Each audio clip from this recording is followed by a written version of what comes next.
Muy buenas noches.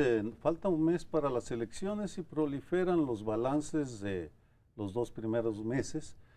Les propongo uno, dividiendo las campañas en 3 dimensiones: la aérea, spots, anuncios; la terrestre, los mítines; y la de las catacumbas, es decir, aquella en la cual se mueven los personajes en la penumbra para lograr sus objetivos. Y en ese sentido me voy a referir a indicios de lo que está pasando en las catacumbas del poder en México.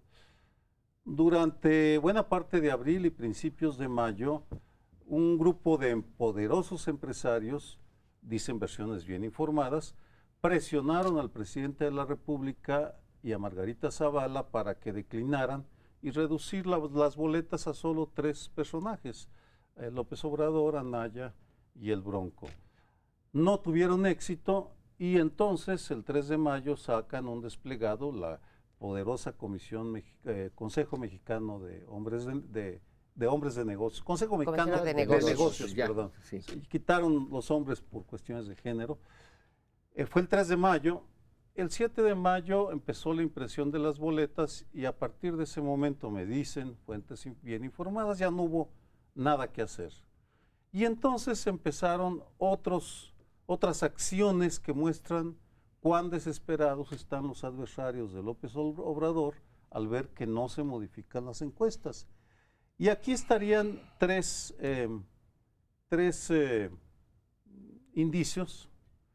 El primero, la orden de aprehensión de Karine Macías, la esposa de Javier Duarte, que se entretenía cuando era multimillonaria libre, de llenar páginas diciendo me merezco la abundancia.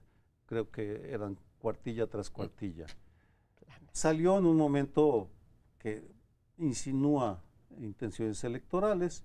Luego la aprehensión de la esposa del Mencho, el poderoso jefe del cartel Jalisco Nueva Generación.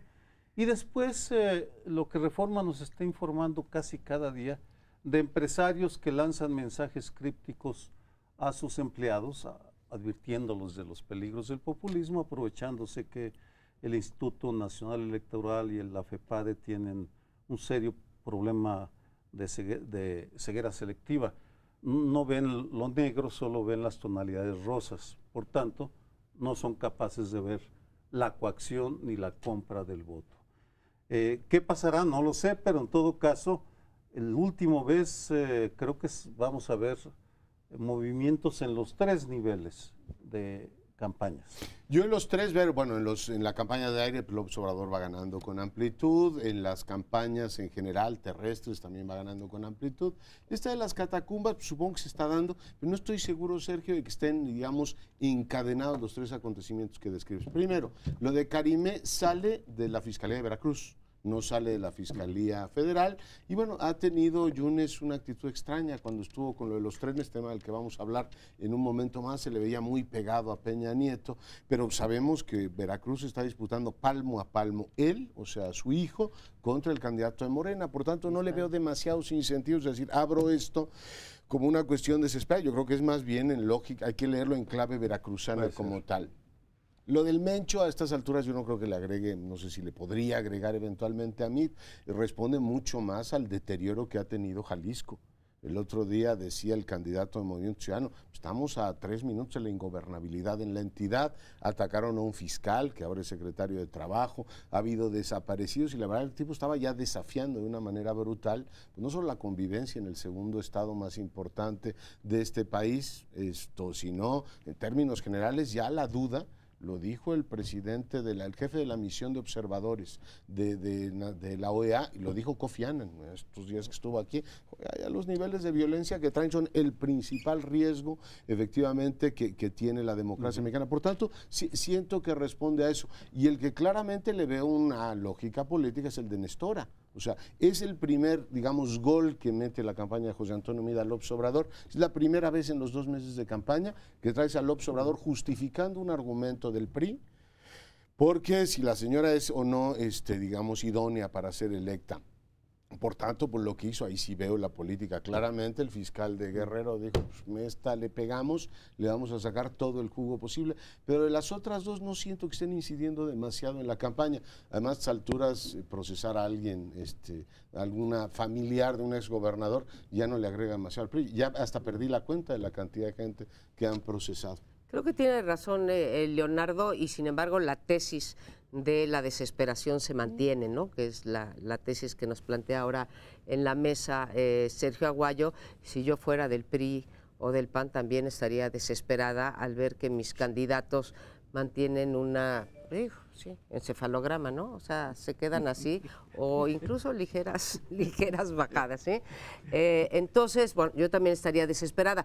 No agrega, en efecto, como no agregó el hecho de meter, por ejemplo, a Duarte a la cárcel.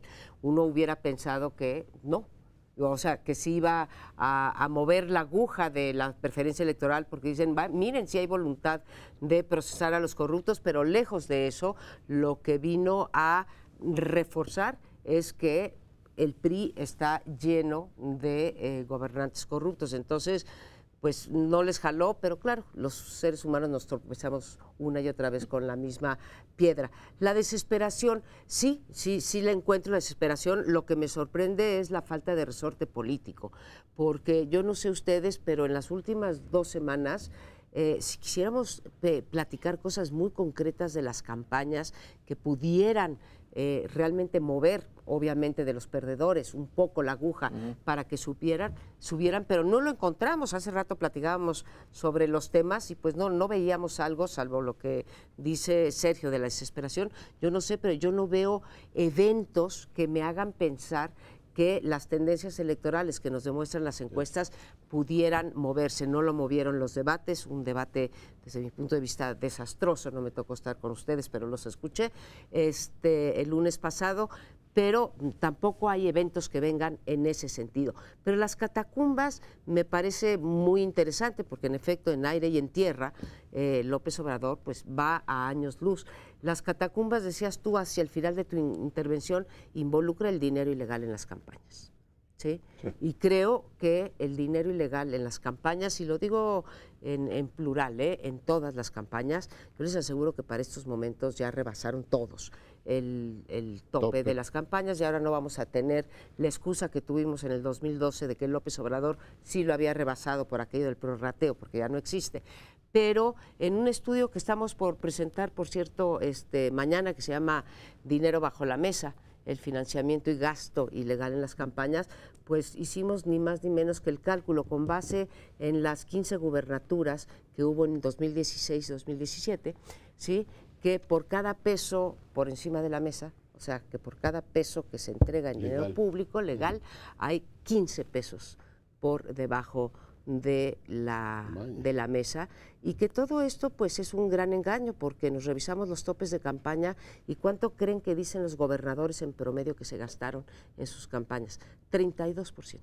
Sí, claro. Dicen que eso es lo que se gastan. O sea, si te puedes gastar 299 como en el Estado de México, o 4 millones nada más como en Quintana Roo, pues nada más se gastan el 32%. ¿Ustedes les creen? Porque yo no.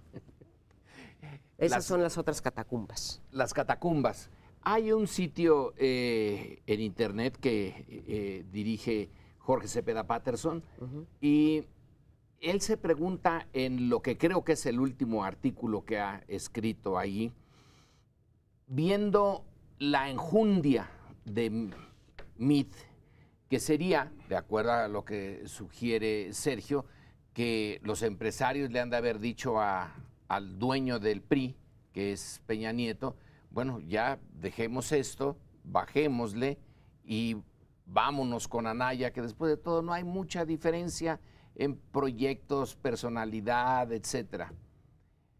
Pero estando esa, digamos, cantidad de hechos concretos de que la campaña del PRI no prende, sigue y sigue y sigue. Entonces viene la pregunta de Cepeda Patterson, que yo también me la he hecho desde hace tiempo.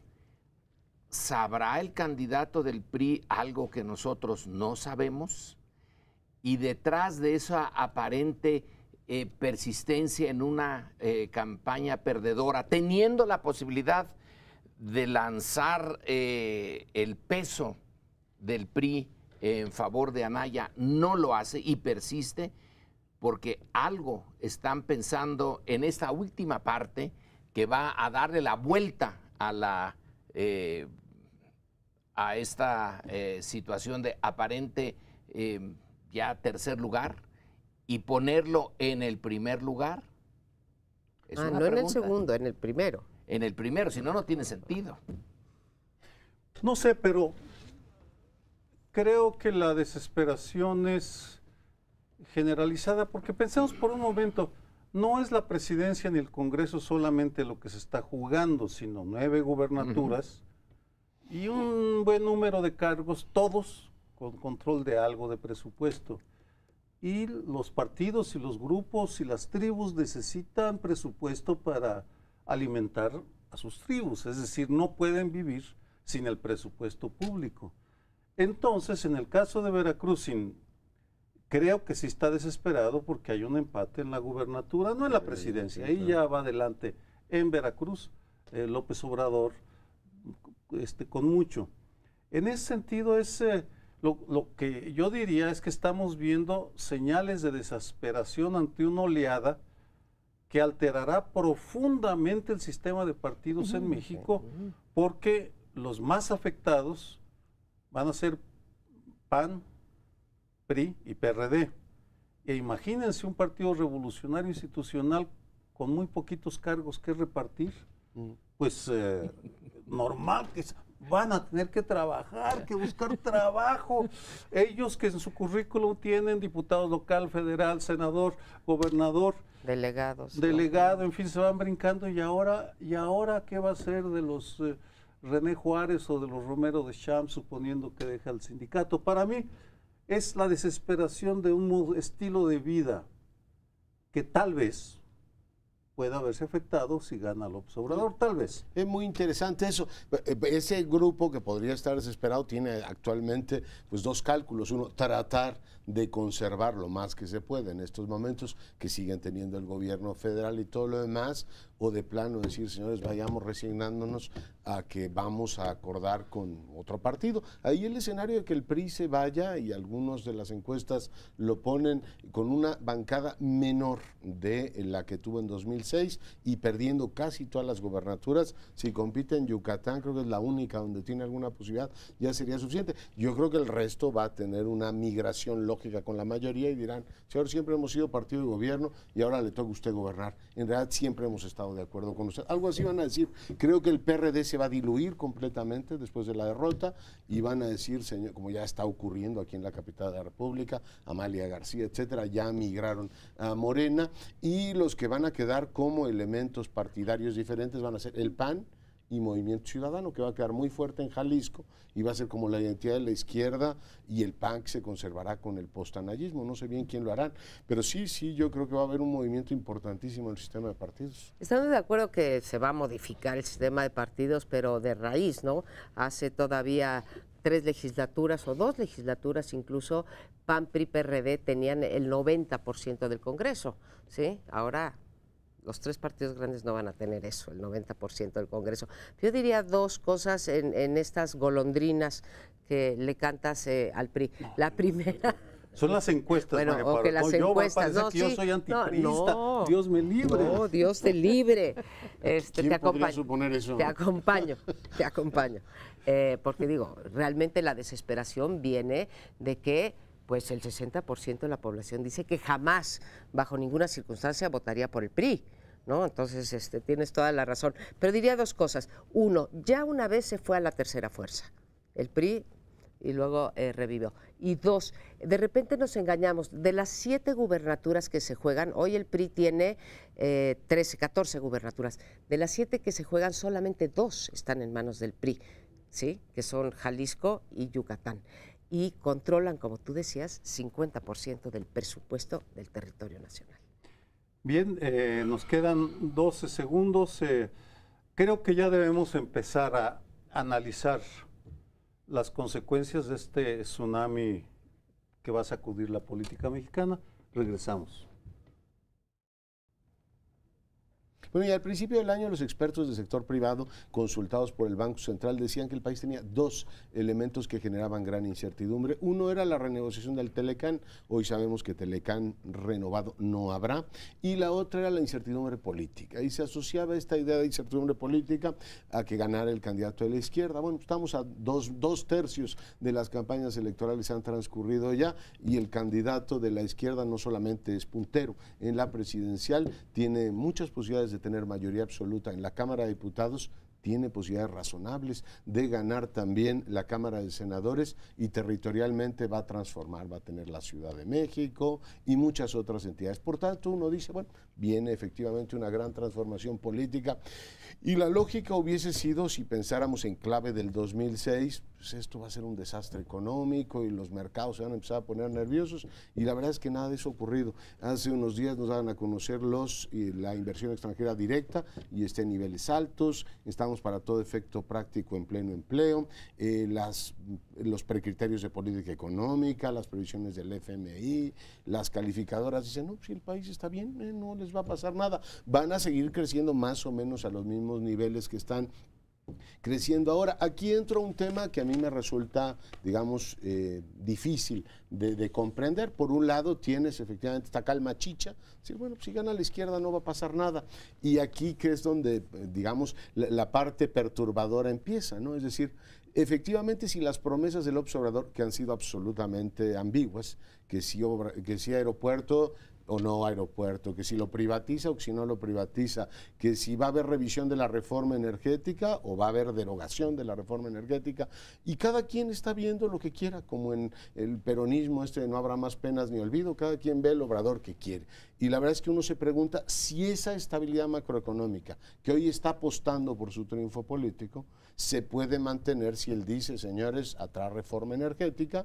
Yo imagino que sus bases le dirán, oiga, lo elegimos, entre otras cosas, para que cambiara el modelo económico. Por tanto, la paradoja que yo veo es, ni están asustados los mercados con un triunfo del tabasqueño, pero al mismo tiempo esto se convierte en la principal atadura, porque me lo imagino ya sentado presidente, decir, ¿empezamos a mover las variables económicas o no las empezamos a mover? Y si tú haces un cambio de modelo económico, pues pueden pasar muchas cosas, entre otras que la estabilidad macroeconómica se vaya. Por tanto, veo ahí dos paradojas. Difícil que prenda en esta situación el discurso del miedo, de ahí viene el señor de la izquierda y nos vamos a volver todos pobres. No hay ninguna razón. El índice de confianza del consumidor también está muy alto. En fin, veo ese tema y lo pongo sobre la mesa. Es un hombre de poca fe, ¿eh? Ya los resultados ya están dados y no digo, vaya, coincido contigo también. Y sí. Y el TLC ya no se va a poder negociar. Está bien. Con lo que hay ahora, yo diría lo mismito que estás diciendo tú.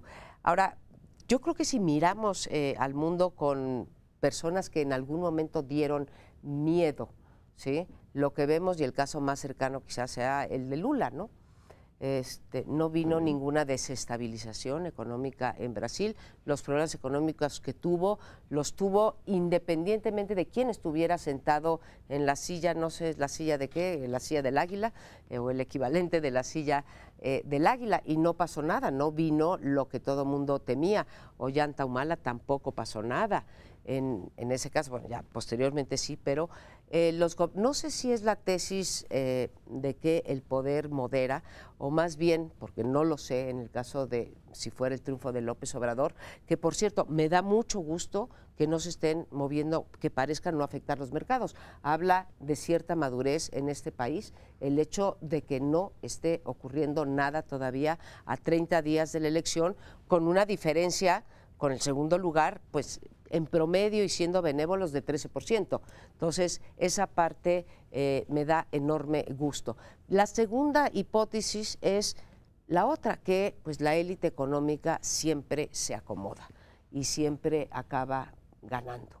Yo no sé si veremos eso en caso del triunfo de López Obrador, pero es muy probable, sí, que la élite económica, ya sea de cualquier industria, de la industria de la televisión, de las telecomunicaciones y cualquier otra que se les ocurra a ustedes, los grandes empresarios en México, se acomodarán como se han acomodado en todos los países con el nuevo gobernante. Algunas veces sí se los lleva el viento. pensemos entre la revolución y el alemanismo, una parte de la antigua élite sí se fue, de la que venía del porfiriato, pero otra no. Pero otra, Se quedó más o menos enojada, nostálgica, pero se quedó. Me interesa esto que dijiste de Lula. Lula, que tiene como gran éxito su campaña contra el hambre, que es en este momento el político más popular en Brasil, no les cambió el panorama a los empresarios. Entonces, ¿por qué los empresarios están a muerte contra él? ¿Quién es quien ha estado apoyando la idea de que Lula debe de ir a la cárcel? Además del ejército brasileño, son, por ejemplo, los grandes periódicos, o Globo, son grandes concentraciones de dinero, y ellos están pidiendo que no sea candidato, que se quede en la cárcel. Ahí hay algo que valdría la pena, no hay tiempo, de entrar en los empresarios. Se acomodan, pero si pueden dar un golpe preventivo, lo dan. Se acomodaron con Lula, pero no quieren que regrese. Y están metiendo a Brasil en una situación de incertidumbre mucho mayor de la que podría haberlos metido Lula. Ahora, el tener un presidente que Temer, que acusado de ladrón, que es una vergüenza, no hay candidato que resista ahorita un análisis serio para sustituir a Lula con mucha popularidad. ¿Por qué lo hicieron? Si no les había hecho nada sustantivo. Pues dos posibles explicaciones a esta aparente paradoja. Primero, la tesis de Moisés Naim sobre la fragmentación del poder me parece que es útil para entender lo que está pasando. No asusta porque ya no hay líderes en países como el nuestro con poderes excesivos. Simplemente el poder está demasiado fragmentado. Y después que tal vez en el 2006 había desesperación, ahora hay resignación. Y la resignación la explicaría por varias razones. La principal es que los adversarios, los partidos más fuertes, PAN, PRD, PRI, están exhaustos, están agotados por 18 años de fracasos, porque de lo que más pueden presumir es de fracasos. Algunos éxitos, por supuesto, pero... corrupción, ¿no? ¿También? Fracasos y corrupción. Bueno, pero ser corruptos es una forma de fracaso. Claro. Vamos, o permitir que crezca el crimen organizado por una falta de estrategia es un fracaso. Yo los veo simplemente agotados. Al presidente lo veo ya pues, más preocupado porque no pase gran cosa y poder ir en paz y que no lo persigan. Y de ahí se desprende paradojas como que dos exlíderes nacionales del PAN estén con Morena, o que un buen número de los liderazgos fuertes también estén con López Obrador, el Bester Gordillo a Trasmano, entre otros. Y de ahí se desprende la pobreza de los liderazgos, porque no, independientemente de las virtudes personales de Anaya y Meade, como candidatos, son candidatos pobres. No tienen un proyecto articulador. No que López Obrador se distinga por la brillantez de su tesis, pero ya sabe uno lo que esperar. Con Anaya y Meade estamos a la derecha del vacío, en la nada.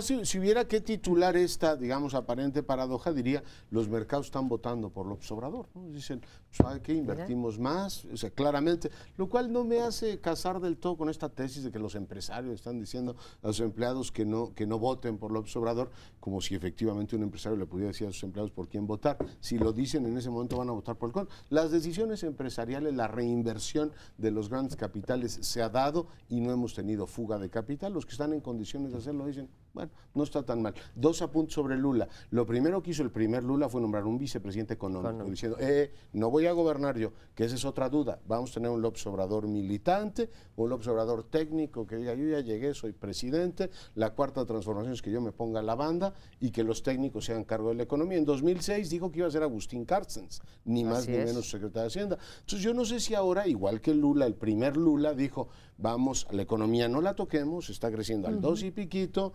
es lo que sea, pero eso hay que mantenerlo. Con lo cual entro al punto que tú hablabas de las expectativas. Toda la gente que está votando por él, esperando, empezando por Cuauhtémoc Cárdenas, que dice que va a votar por quien modifique la legislación energética, pues va a decir, oiga, elegimos un señor exactamente en la tesis de Ollanta Humala. O sea, ¿por qué termina Ollanta Humala como terminó? Resulta que era usted el látigo del modelo económico anterior y mantuvo exactamente el mismo. Y te dicen, oiga, ¿cuál es el límite? Esto no es por López Obrador, en general las democracias de mercado tienen este límite, es decir, hasta dónde puede el poder político modificar las circunstancias. En América Latina tienes el caso de Rafael Correa, tienes el caso de Evo Morales, donde sí se han metido a la estructura económica, han nacionalizado partes. Yo la verdad es que eso lo veo como un dilema absolutamente fascinante. En algún momento, en algún momento Andrés Manuel hace años dijo, en un sexenio no se puede cambiar la economía y los intereses creados son fenomenales. Lo que se puede hacer es algo un tanto etéreo, darle al grueso de los mexicanos la sensación, la idea de que esta vez tienen un gobierno que es de ellos.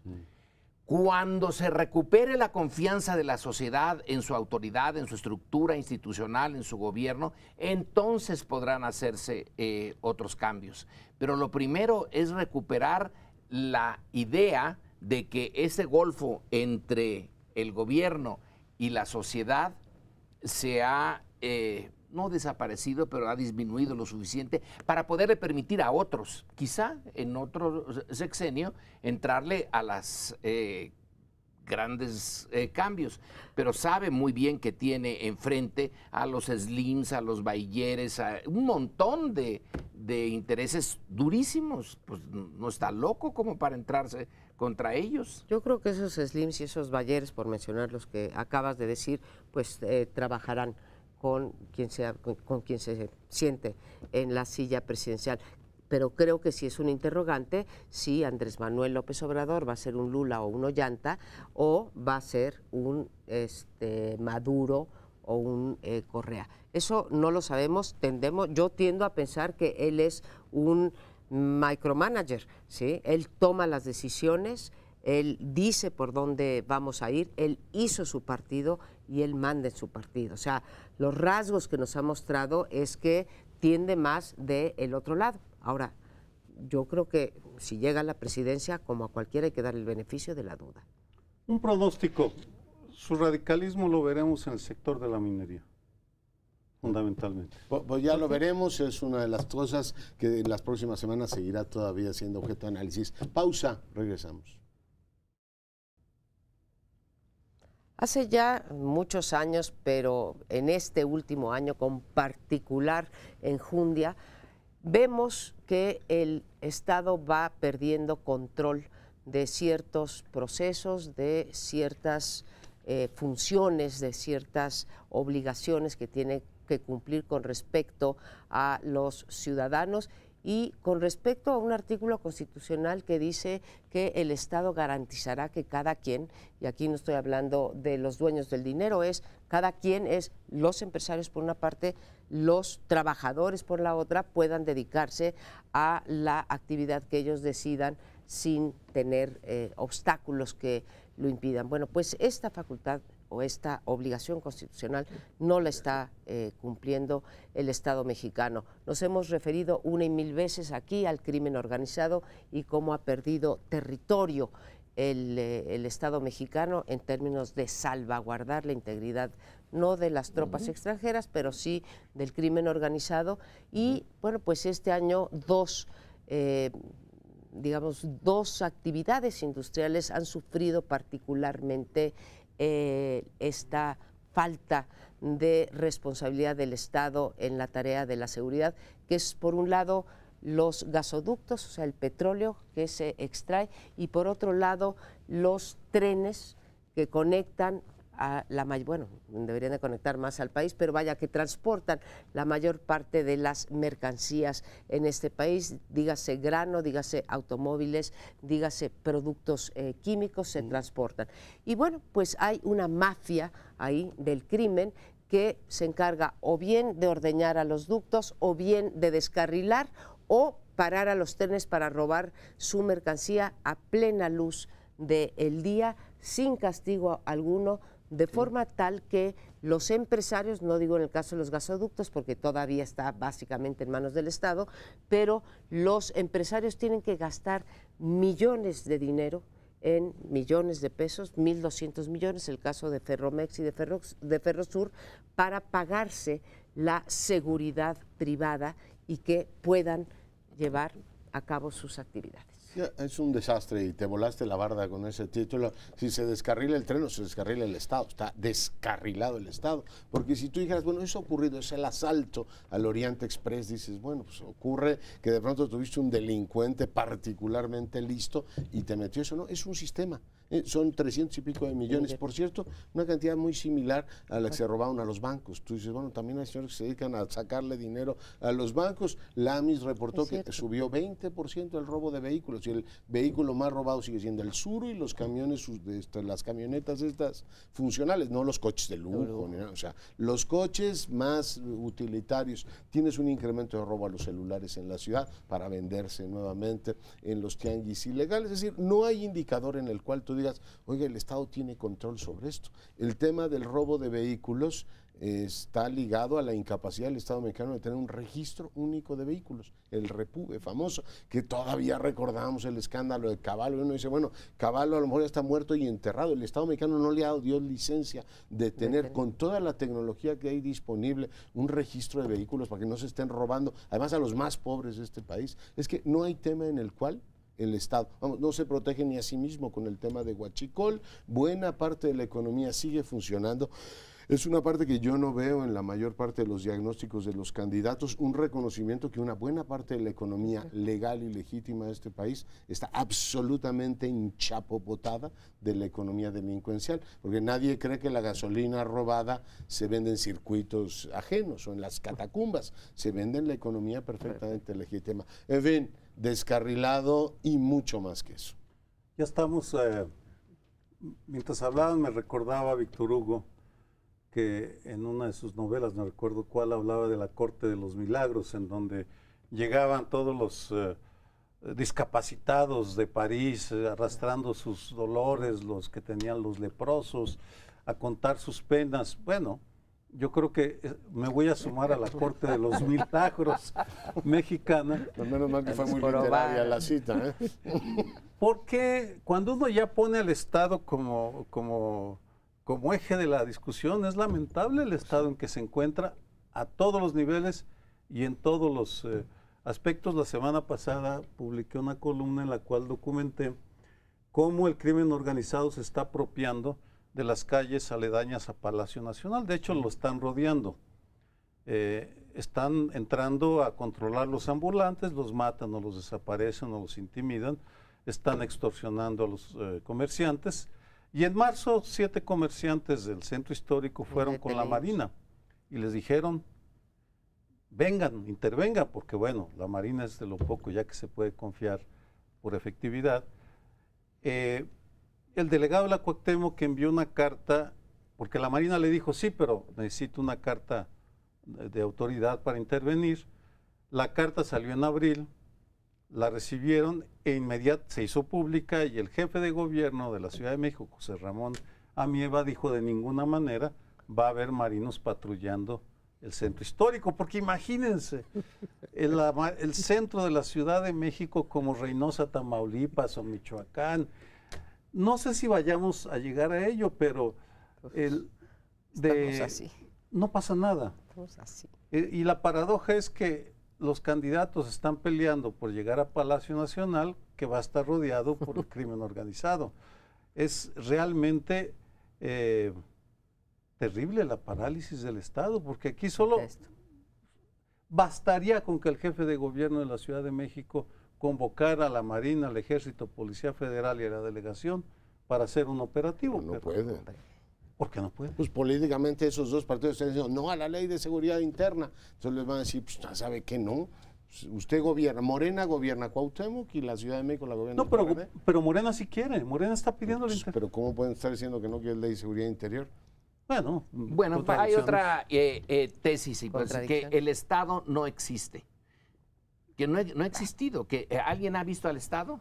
Por ahí pasó el Estado, ahí lo vi el otro día. El Estado es una idea que más o menos funciona cuando las Como el instituciones y el gobierno funcionan. Y cuando el gobierno y sus instituciones dejan de funcionar, entonces no existe el Estado, no funciona. El Estado es una entidad en donde la podemos casi ver y palpar si todo está bien. Y sí creemos, el Estado, esa gran caparazón que envuelve todo a la sociedad, a las instituciones, al territorio, etcétera. Cuando el gobierno, los que gobiernan y sus instituciones son incapaces de hacer el mínimo de sus responsabilidades, entonces el Estado empieza a difuminarse. En México es buena, a mí me parece que es buena la idea de preguntarnos si ha existido. En algunas etapas funcionan sus instituciones, las instituciones de este país, y entonces ya no nos preguntamos mucho por el Estado. Y cuando esas instituciones dejan de funcionar o funcionan como estas, entonces el Estado está yéndose por un tubo. Pero es que son las estructuras, no es el Estado, son estructuras concretitas. No funciona la presidencia, no funciona el sistema judicial, no funciona la Hacienda, no funcionan la protección a los ferrocarriles. El gobierno mexicano se deshizo de los ferrocarriles, dejó unos cuantos, y ahora ni esos pueden andar, y puso al autotransporte como la alternativa. Lo asaltan, entonces vuelven los ferrocarriles, pero ya no hay casi ferrocarriles. Y los pocos que hay, los asaltan como si estuviéramos en, ¿cuándo? En 1910, 15, 20, que era lo normal. Y la empresa privada buscando sus propios militares. Bueno, Sí. ese es el siglo XIX. Las grandes casas comerciales inglesas, norteamericanas, sobre todo las inglesas, contrataban su milicia y le pagaban a su milicia, y entonces más o menos estaban seguros. Y uno puede decir, es que no había Estado en el siglo XIX. Pues no, no hay Estado. Bueno, yo creo que exageramos. Sí hay, yo creo que está bastante descarrilado, como dijo, pero hay instituciones en este país que Hay funcionan. instituciones. Hay instituciones que funcionan. El conjunto. Ahora, cuando tú dices el gobierno, me incitas a decir, oye, estás muy centralista, Lorenzo, porque el gobierno no funciona. No, pues, a ver, en el ejemplo que estaba dando del artículo de la semana pasada, en un caso es la delegación Cuauhtémoc, que está gobernada por Morena, ¿no? En otro caso es Tamaulipas, que está gobernado por un panista, y en otro caso es cualquier otro estado, Guerrero, por un priista, ¿no? Entonces, realmente sí tenemos ahí un problema, no del gobierno federal, no del PRI, no de Enrique Peña Nieto, sino un problema que permea a las Que estructuras. yo no dije gobierno federal. No, dije pero tú gobierno. dijiste el gobierno, ¿no? Sí. Pero para cuando uno dice el gobierno, no son los gobiernos, ¿no? Entonces tenemos un problema,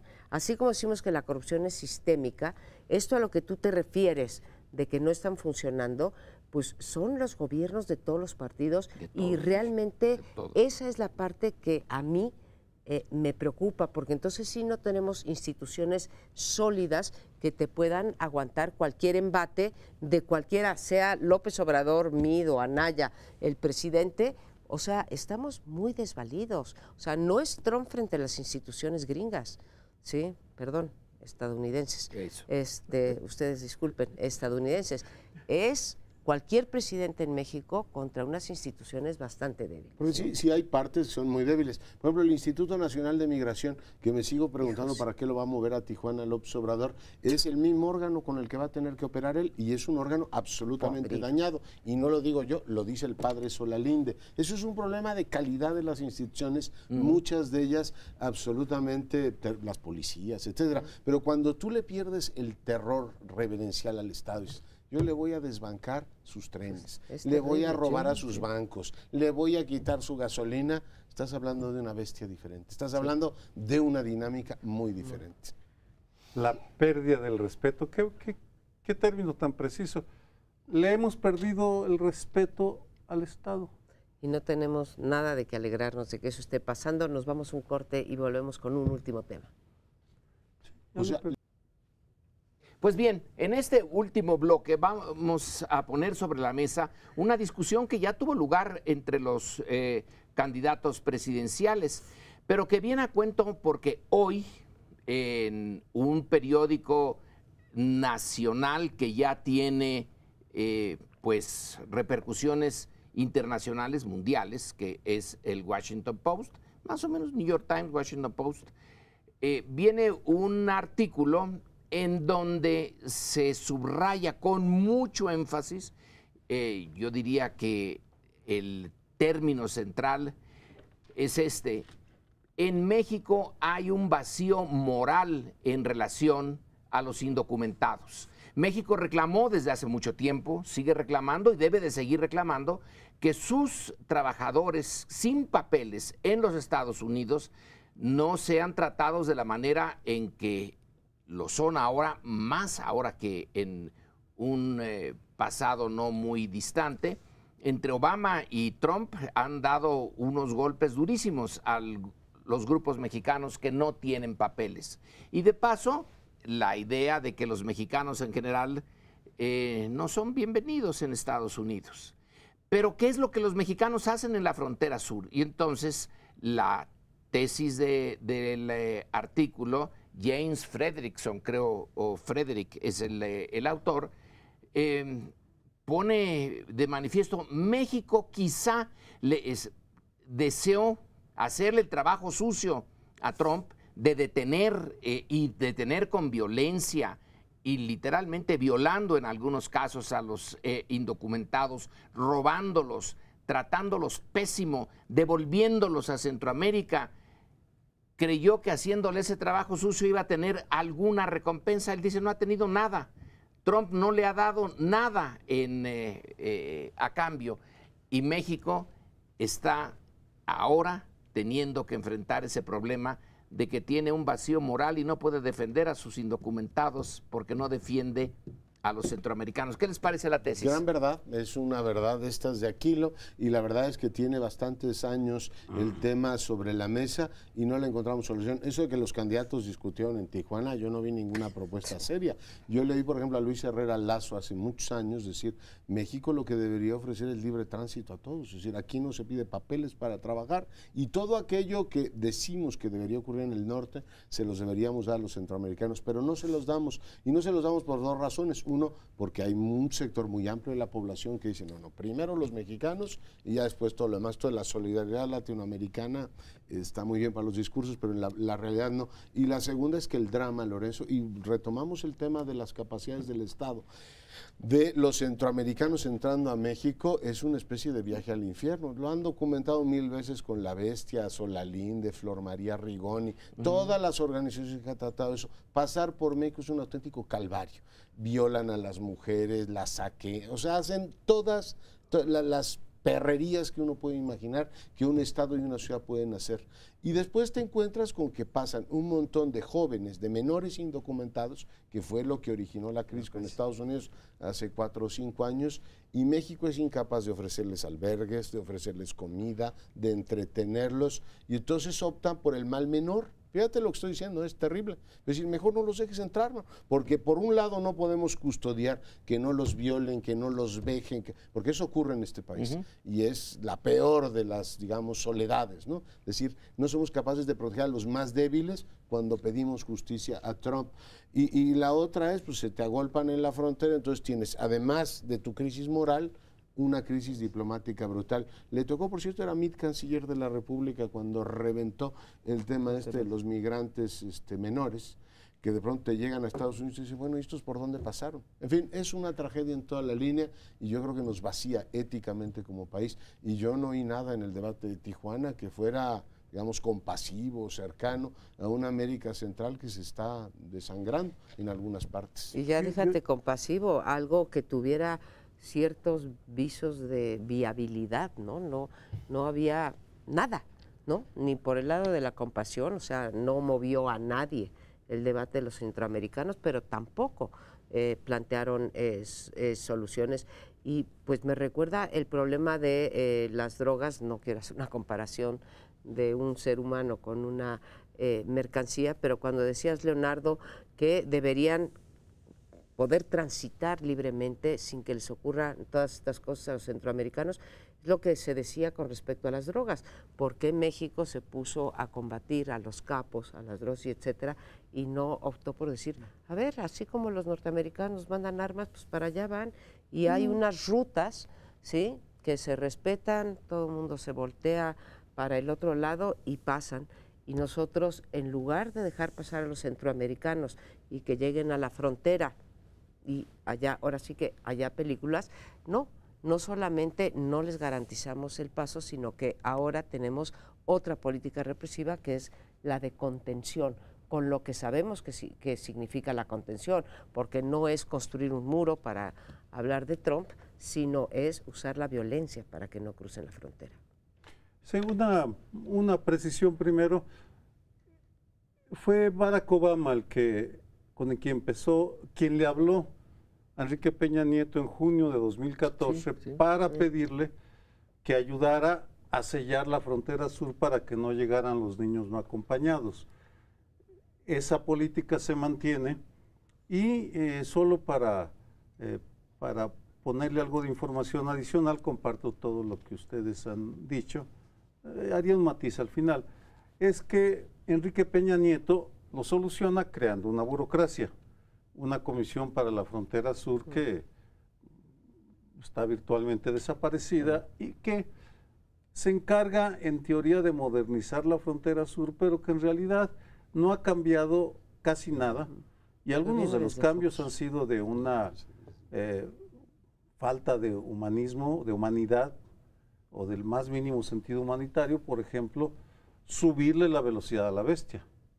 Digamos, la solución fue no darles albergues, sino apriétenle para que no se puedan subir los migrantes, lo cual es una barbaridad porque ha incrementado el costo humano asociado con el tránsito que hacen.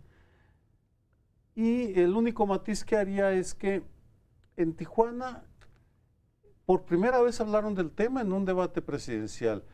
¿Que les faltó conocimiento, sensibilidad o no quisieron ir a la raíz de enfrentar a Estados Unidos y a Trump y decir, bueno, pues si tú no quieres ligar migración con comercio, pues habrá que forzarte porque están ligados, en fin, o seguridad, lo que sea. Pero ya lo mencionaron por primera vez, que es insuficiente, de acuerdo, pero es lo novedoso, ya entró en la agenda nacional el tema que ahora discutimos, lo cual no quiere decir que se vaya a resolver, porque coincido, Instituto Nacional de Migración es una entidad corroída por el burocratismo y la corrupción.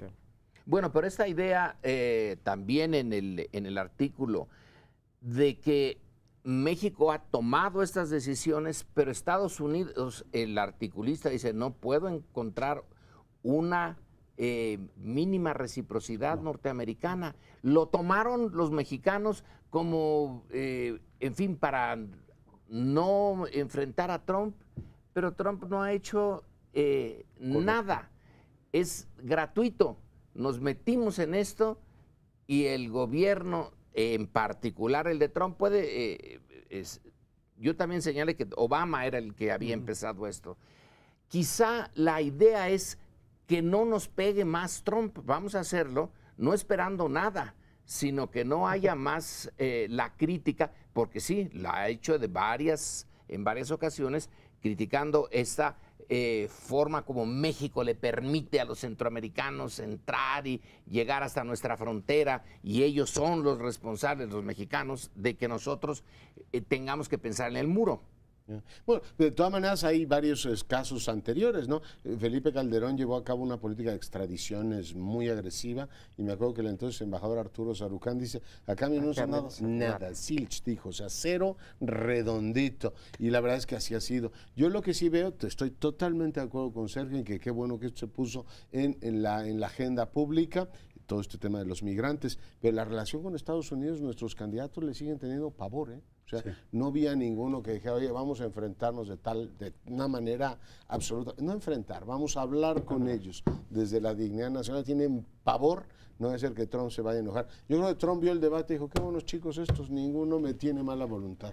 La verdad que fueron muy suavecitos con Trump. Yo cuando menos, en términos de estrategia electoral, hubiera hecho casi que la piñata de Trump para golpearla con el palo, ¿no? Que se le pega a una piñata, pero fue suavecito el trato.